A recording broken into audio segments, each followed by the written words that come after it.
Hello students, welcome all. आज का हमारा टॉपिक है क्लास 12th का इलेक्ट्रोकेमिस्ट्री। बच्चों, पहले वीडियो में हम इलेक्ट्रोकेमिस्ट्री में उसकी डेफिनेशन देख चुके हैं। क्या बेसिक सारी चीज़ें हैं जो इलेक्ट्रोकेमिस्ट्री में हमने पढ़नी होती है, वो सारी चीज़ें हमने देखी। देन हमने इलेक्ट्रोकेमिकल सेल के बारे में पढ़ा था।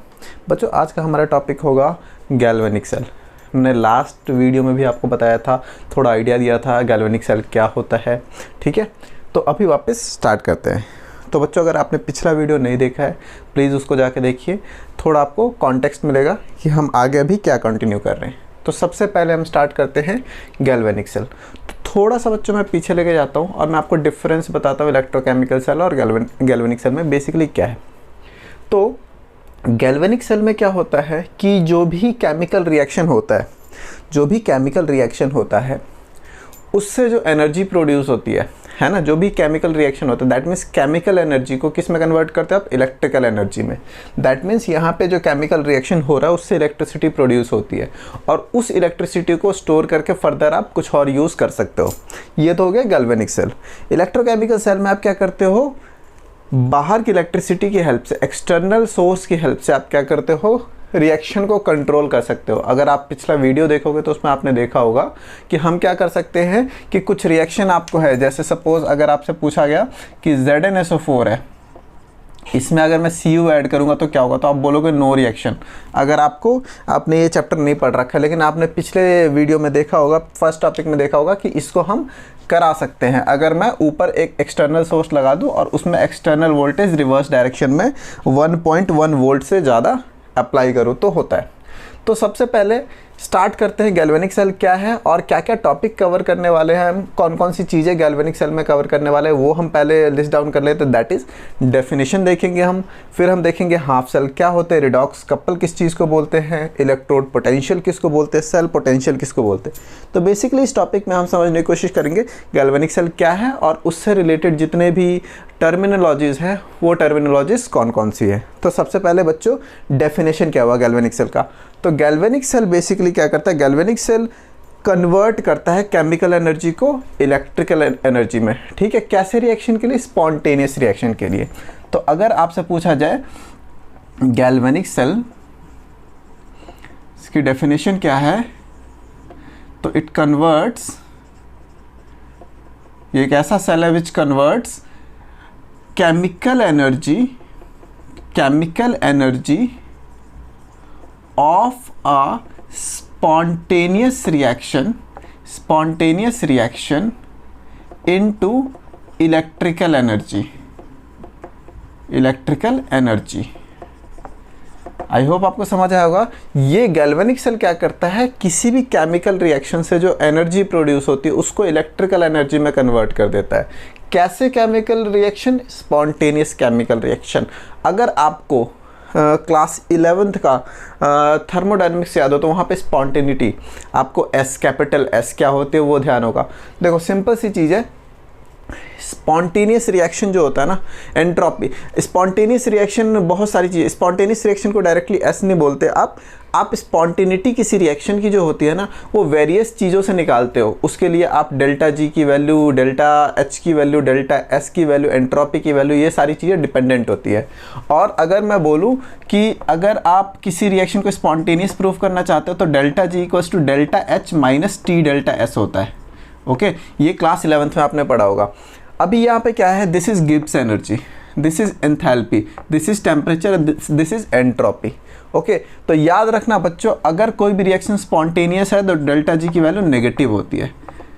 11th में जब मैं थर्मोडायनेमिक्स की वीडियो अपलोड करूंगा तो आपको पूरा समझाऊंगा ये एक्चुअली कैसे आता है। फिलहाल के लिए आप 12th के टॉपिक पर पढ़ रहे हो तो आई अज्यूम आपको आइडिया, अगर नहीं आइडिया है तो उसके लिए वीडियो मैं अपलोड कर दूंगा। तो डेल्टा जी की वैल्यू नेगेटिव का मतलब होता है स्पॉन्टेनियस, और स्पॉन्टेनियस रिएक्शन का सिंपल मतलब होता है जो रिएक्शन खुद से हो जाए, नेचुरली अकरिंग हो, जिसके लिए आपको एक्सटर्नल फोर्स रिक्वायर्ड ना हो, उन सारे रिएक्शंस को क्या बोलते हो आप?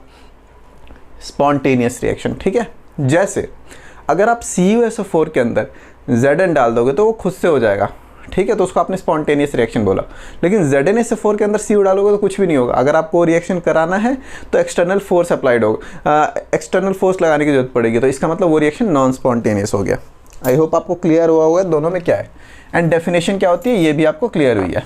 ठीक है, अब जब मेरे को पता चल गया कि गैल्वेनिक सेल किस चीज़ को बोलते हैं, और गैल्वेनिक सेल से बच्चों जो भी एनर्जी आप इलेक्ट्रिकल फॉर्म में स्टोर करते हो वो बेसिकली आप किसी इलेक्ट्रिकल अप्लायंस को चलाने के लिए यूज़ कर सकते हो। ठीक है, अब अगर आपसे पूछा जाए कि चलो इस रिएक्शन को, ये आपने लास्ट क्लास में देखा था कि क्या है, ये आपके पास दो सेल है, दो हाफ सेल है। ये पूरा का पूरा आपके पास गैल्वेनिक सेल है जिसमें से दो हाफ सेल है।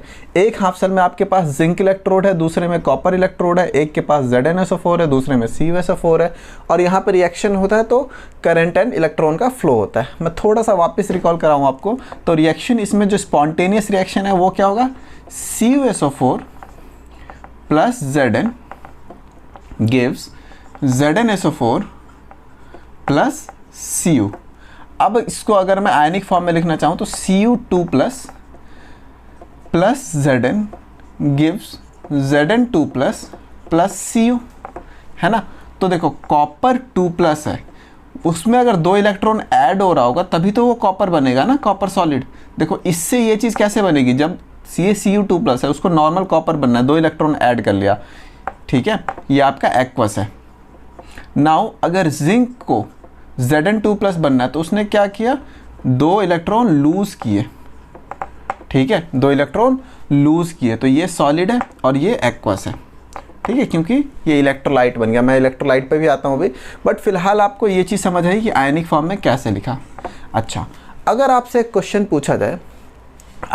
पूछा जाए कि एडिशन ऑफ इलेक्ट्रॉन को क्या बोलते हो, एडिशन ऑफ इलेक्ट्रॉन को क्या बोलते हो, तो क्लास 11th में रिडॉक्स में आपने पढ़ा होगा, एडिशन ऑफ इलेक्ट्रॉन को आप क्या बोलते हो, रिडक्शन। ये क्या हो गया आपका, रिडक्शन हो गया। एंड अगर कोई इलेक्ट्रॉन लूज करता है तो उसको आप क्या बोलते हो, ऑक्सीडेशन, ठीक है। तो एडिशन ऑफ इलेक्ट्रॉन आपका रिडक्शन होता है, और इलेक्ट्रॉन को अगर लूज करते तो उसको आप क्या बोलते हो, ऑक्सीडेशन।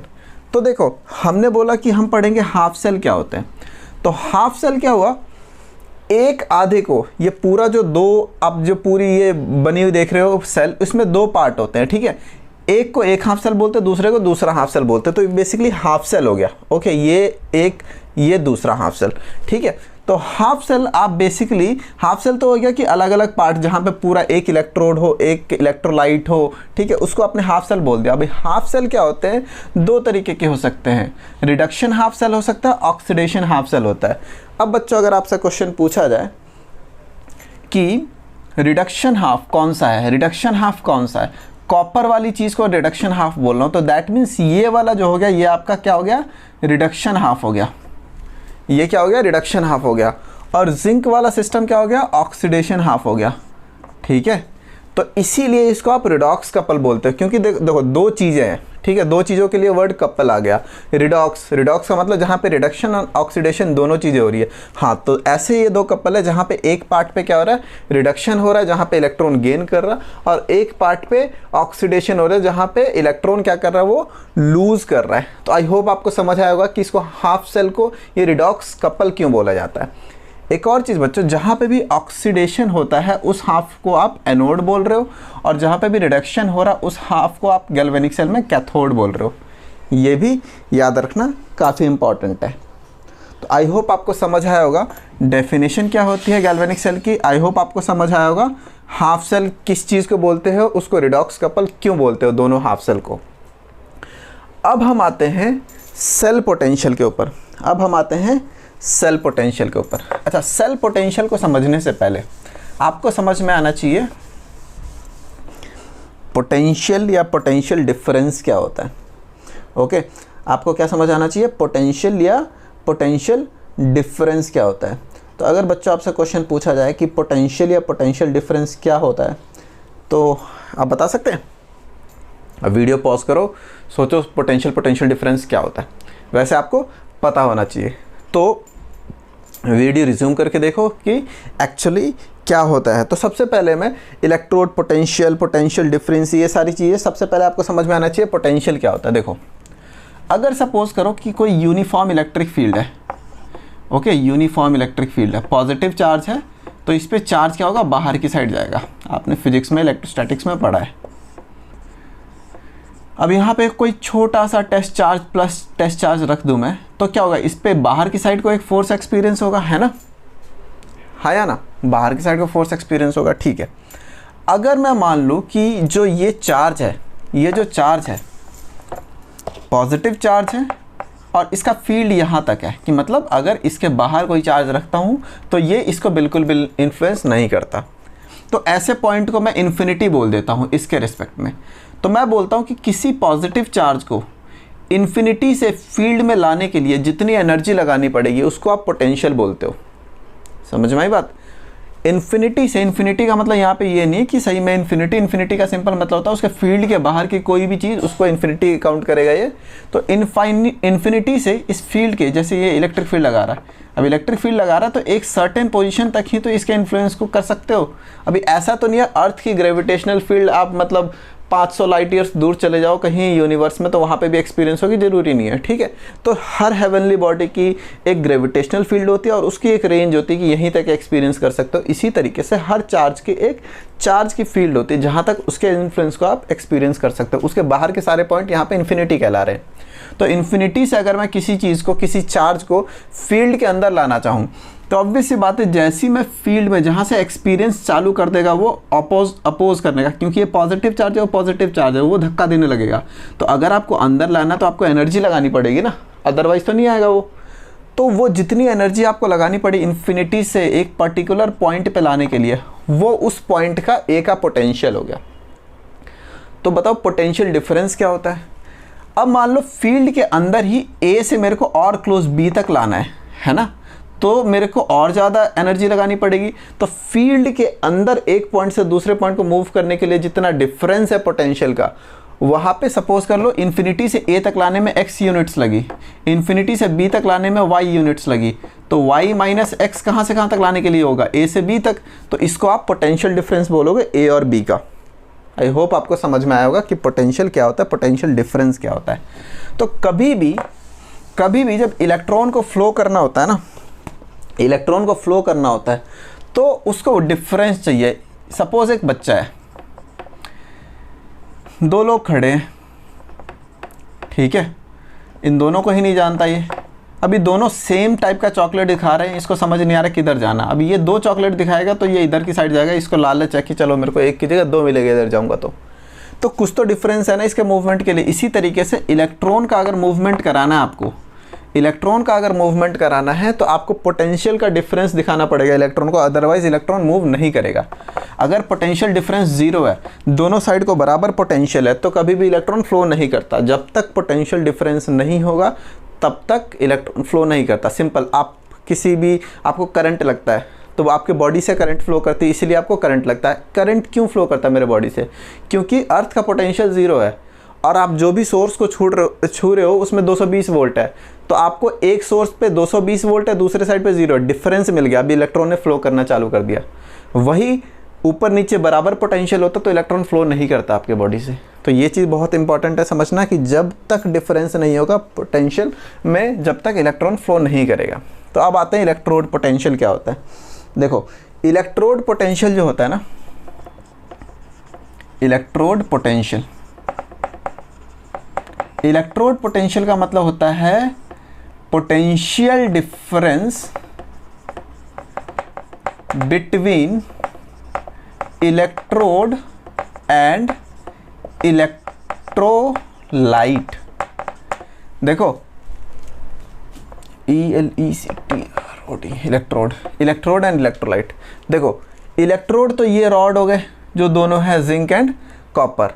इलेक्ट्रोलाइट बच्चों ये जो लिक्विड यूज़ करते हो ना आप, उसको इलेक्ट्रोलाइट बोलते हो, चाहे वो ZnSO4 हो या CuSO4। इस केस में दोनों ही इलेक्ट्रोलाइट है। दैट मीन्स किसी भी सेल के अंदर, किसी भी गैल्वेनिक सेल के अंदर जो भी आप ये जो लिक्विड यूज़ करते हो वो आपका क्या हो जाता है, इलेक्ट्रोलाइट होता है। तो सिंपल सी चीज़ है, इलेक्ट्रॉन को इलेक्ट्रोलाइट से इलेक्ट्रोड पे फ्लो करने के लिए भी तो कुछ पोटेंशियल चाहिए। इलेक्ट्रॉन को तो आधा इंच चलने के लिए भी क्या चाहिए, पोटेंशियल का डिफरेंस चाहिए। तो वो पोटेंशियल का डिफरेंस जो इलेक्ट्रॉन को कहाँ से कहाँ माइग्रेट करता है, इलेक्ट्रोलाइट टू इलेक्ट्रोड, उसको आप क्या बोलते हो, इलेक्ट्रोड पोटेंशियल। उसको क्या बोलते हो बच्चों, इलेक्ट्रोड पोटेंशियल। ये बहुत इंपॉर्टेंट है, ध्यान रखना इलेक्ट्रोड पोटेंशियल क्या होता है। आई होप इलेक्ट्रोड पोटेंशियल समझ आया आपको। अब आते हैं सेल पोटेंशियल पे। सिंपल है। सेल पोटेंशियल क्या होता है? Potential difference between two electrodes. हमने बात करी कि इलेक्ट्रोलाइट और इलेक्ट्रोड के बीच का जो पोटेंशियल डिफरेंस होता है उसको आपने इलेक्ट्रोड पोटेंशियल बोल दिया। लेकिन जो दो इलेक्ट्रोड के बीच का जो पोटेंशियल है ना, इन दोनों पॉइंट के बीच का जो पोटेंशियल है उसको आप क्या बोलते हो? Cell potential. वो ओवरऑल सेल का क्या होगा? Cell potential. आई होप आपको समझ आया होगा। तो दो टर्म हो गए, इलेक्ट्रोड पोटेंशियल, इलेक्ट्रोलाइट और इलेक्ट्रोड के बीच का पोटेंशियल डिफरेंस, और जो सेल पोटेंशियल हो गया दोनों इलेक्ट्रोड के बीच का पोटेंशियल डिफरेंस। एक और टर्म होती है बच्चों, that is cell electromotive force, that is cell EMF. Cell EMF देखो, अगर कोई करंट ड्रॉ नहीं हो रहा होगा इस सिस्टम में, अगर कोई भी करंट ड्रॉ नहीं हो रहा होता, तो जो आपका सेल पोटेंशियल होता है उसी को आप सेल ईएमएफ बोलते हो। इलेक्ट्रोमोटिव फोर्स जो ईएमएफ है, इलेक्ट्रोमोटिव फोर्स का सिंपल मतलब होता है, देखो बच्चों ईएमएफ बहुत सिंपल लैंग्वेज में समझाता हूँ क्या होता है। जब मैंने बोला ना कि कोई करंट, मतलब that means cell EMF cell potential ही होता है if no current is drawn. No current is drawn, इसका क्या मतलब होता है? सिंपल, आप सपोज करो कि डे टू डे लाइफ में टॉर्च के अंदर जो बैटरी यूज़ करते हैं, सपोज 5 वोल्ट की बैटरी है, उस पर लिखा तो 5 वोल्ट होता है, लेकिन कभी भी अगर उसको मेज़र करोगे, जब वो इलेक्ट्रॉन, जब उससे करंट ड्रॉ हो रहा होता है, तो आप नोटिस करोगे कि वो 5 से बिल्कुल थोड़ा कम होगा, 4.9 4.8 के आसपास पोटेंशियल दिखाता है। तो कहने का मतलब क्या है, उस पर वो क्लेम तो कर रहे हैं 5 वोल्ट है, और आप जब यूज़ करो तो वो दिखा रहा 4.8 वोल्ट है। तो क्या आप किसी कंपनी को सू कर सकते हो कि ये तो गलत प्रोडक्ट बेच रहे हैं, बोलते 5 है और दिखाता है ये 4.8 है? नहीं बच्चों, होता क्या है कि बैटरी को खुद काम करने के लिए भी थोड़ा सा करंट चाहिए, समझ में आई बात? और बैटरी का अपना एक रेजिस्टेंस होता है, तो वो 5 वोल्ट पोटेंशियल था उसका देने का, लेकिन जब वो ऑपरेट कर रहा है, उससे जब करंट ड्रॉ हो रहा है, तो उसके इंटरनल रेजिस्टेंस की वजह से, उस बैटरी के इंटरनल रेजिस्टेंस की वजह से वो थोड़ा सा ड्रॉप हो गया, पोटेंशियल वहाँ पे भी कुछ यूज़ हो गया, इसीलिए वो कम हो जाता है थोड़ा सा। तो अगर मैं करंट ड्रॉ नहीं करूँगा तो एक्चुअली वो 5 वोल्ट दे सकता है, लेकिन जब आपने यूज़ करना चालू करा तो एक्चुअली में उसके इंटरनल रेजिस्टेंस की वजह से थोड़ा सा कम हो गया। तो उसी के चक्कर में सेल ईएमएफ और सेल पोटेंशियल में थोड़ा सा डिफरेंस होता है। सेल ईएमएफ जब बोलते हो जब आप कोई भी करंट वो ड्रॉ नहीं कर रहा होता है, ठीक है? तो आई होप आपको ये सारी चीज़ें समझ आई होगी। अब थोड़ा सा और देखते हैं डिपिक्ट कैसे करते हो आप चीज़ों को। तो आप बच्चों क्या लिखते हो? E cell. ई सेल का मतलब सेल पोटेंशियल, ठीक है? ई सेल आपका क्या हो गया? Cell potential. ये हमेशा होता है E right minus E left. Right पे क्या दिख रहा है? कॉपर वाला सिस्टम है ना, राइट पे क्या दिख रहा है? कॉपर वाला सिस्टम। और इधर क्या हो रहा है? ये कैथोड है, ये रिडक्शन हो रहा है, तो आप इसको ई कैथोड माइनस ई एनोड भी बोलते हो। लेफ्ट पे आपको क्या दिख रहा है? एनोड वाला सिस्टम, तो ई कैथोड माइनस ई एनोड भी बोलते हो। अब सपोज करो बच्चों आपके पास रिएक्शन है यही जो आप पहले कर रहे हो, Cu2 plus zinc gives Zn2 plus Cu, ठीक है बच्चों? अब आप क्या कर रहे हो? कैथोड पे जहाँ पे रिडक्शन हो रहा है वहाँ पे क्या हो रहा है? कैथोड पे क्या हो रहा है बच्चों? कैथोड पे Cu2 में 2 इलेक्ट्रॉन ऐड हो रहे हैं, तो वो कॉपर बन रहा है, ठीक है? और एनोड पे क्या हो रहा है? एनोड पे आपका जब जिंक 2 इलेक्ट्रॉन लूज कर रहा है, ये लूज कर दिया उसने, तो वो एनोड पे ये रिएक्शन हो रहा है, कैथोड पे ये रिएक्शन हो रहा है, एनोड पे ये रिएक्शन होता है। हाँ तो बच्चों इस रिएक्शन को आप कैसे रिप्रेजेंट कर सकते हो कि देखो, अगर मैं ओवरऑल रिएक्शन की बात करूँ तो यहाँ पे सॉलिड से ये किस में चला गया बच्चों? एक्वस में, और ये एक्वस से सॉलिड में। तो आप इस तरीके से रिप्रेजेंट करते हो कि जिंक जो है सिंगल लाइन Zn2 में कन्वर्ट हो गया, ठीक है? जिंक इसमें कन्वर्ट हो गया Zn2 में। डबल कोट आप क्या कर, डबल लाइन का मतलब सिंपल आप सॉल्ट ब्रिज से डिफ्रेंशिएट कर रहे हो, और आप बोल रहे हो कि Cu2 किस में कन्वर्ट हो गया? Cu में। तो ओवरऑल रिएक्शन को आप इस तरीके से रिप्रेजेंट कर सकते हो। कई बार पेपर में आपको डायरेक्टली इस तरीके से दे दिया जाएगा, और साथ में इसके आगे उसका कंसंट्रेशन लिख देंगे एक्वस फॉर्म में क्या होता है। तो इससे आपको समझ में आना चाहिए कि Zn2 में कब कन्वर्ट होगा? जब इलेक्ट्रॉन लूज करेगा। कॉपर 2 प्लस कॉपर में कब कन्वर्ट होगा? जब वो 2 इलेक्ट्रॉन गेन करेगा। तो ये आपका क्या हो रहा है? रिडक्शन हो रहा है, ये आपका ऑक्सीडेशन हो रहा है। तो देख के ही आपको पता चल जाएगा कि कहाँ पे आपका रिडक्शन हो रहा है, कहाँ पे आपका ऑक्सीडेशन हो रहा है। तो आई होप किस तरीके से रिप्रेजेंट करते हैं आपको वो चीज़ समझ आई होगी बच्चों, ठीक है। और लास्ट में आपने क्या बोला कि आपका ई सेल जो होता है that is E cathode minus E anode. तो इस तरीके से आपने रिएक्शन को कैथोड एनोड में डिफरेंशिएट कर दिया। आपने इस तरीके से रिएक्शन को किस तरीके से रिप्रेजेंट करते हैं वो देख लिया। तो आपको लास्ट में बस क्या करना पड़ेगा? कैथोड पे कितना सेल पोटेंशियल है वो, और एनोड पे कितना सेल पोटेंशियल है वो है। अगर उसका डिफरेंशिएट कर दोगे तो आपको ओवरऑल सेल पोटेंशियल मिल जाएगा। अब बच्चों एक क्वेश्चन मेरा आपसे कि हमें पता था कि इस रिएक्शन के लिए सेल पोटेंशियल 1.1 वोल्ट है, हाँ या ना? हमें पता है कि इस रिएक्शन के लिए सेल पोटेंशियल कितना है बच्चों? 1.1 वोल्ट। अभी क्वेश्चन क्या है? तो मेरे को ये कैसे पता चलेगा कि कैथोड पे कितना पोटेंशियल है? मैं खाली आधे को कैसे नाप लूँगा? एनोड पे कितना पोटेंशियल, मैं आधे को कैसे नाप लूँगा? ये तो बहुत सारे कॉम्बिनेशन बन सकते हैं जिसका डिफरेंस 1.1 वोल्ट आ जाएगा। तो मेरे को ये कैसे पता चलेगा एग्जैक्टली कॉपर के लिए कैथोड पे कितना पोटेंशियल है और जिंक के लिए एनोड पे कितना पोटेंशियल है? तो बच्चों इस चीज़ को समझने के लिए कि इंडिविजुअल हाफ सेल पे पोटेंशियल कितना होता है, इसको समझने के लिए एक नेक्स्ट टॉपिक जो नेक्स्ट वीडियो में आएगा that is standard hydrogen electrode. Okay, वो बहुत ज़्यादा इंपॉर्टेंट टॉपिक है पेपर पॉइंट ऑफ व्यू से। आई होप बच्चों ये चीज़ मैं नेक्स्ट क्लास में बताऊंगा कि किस नेक्स्ट टॉपिक में बताऊंगा स्टैंडर्ड हाइड्रोजन इलेक्ट्रोड का जब वीडियो आएगा कि इंडिविजुअल हाफ सेल पे आप पोटेंशियल कैसे निकालते हो। लेकिन हाँ, आपको ये समझ आना चाहिए कि total potential cathode minus anode होता है किसके लिए? गैल्वेनिक सेल के लिए। और इसकी वैल्यू हमें जब पता है 1.1 वोल्ट, तो कुछ तो ऐसे नंबर होते होंगे, ये फिक्स कोई एक ये नंबर होता होगा, ये फिक्स कोई एक नंबर होता होगा जिसका डिफरेंस ये नंबर आता है। ये कैसे आता है वो नेक्स्ट वीडियो में देखेंगे बच्चों। आई होप आपको समझ आया होगा कि गैल्वेनिक सेल क्या है, इसमें टर्मिनोलॉजीज क्या होती हैं। अगर फिर भी आपको कोई डाउट है तो आप प्लीज़ कमेंट सेक्शन में लिखिए, मैं उसको रिजॉल्व करने की कोशिश करूंगा। और अगर आपको वीडियो पसंद आती है तो उसको लाइक, सब्सक्राइब, शेयर जरूर कीजिए। Thank you.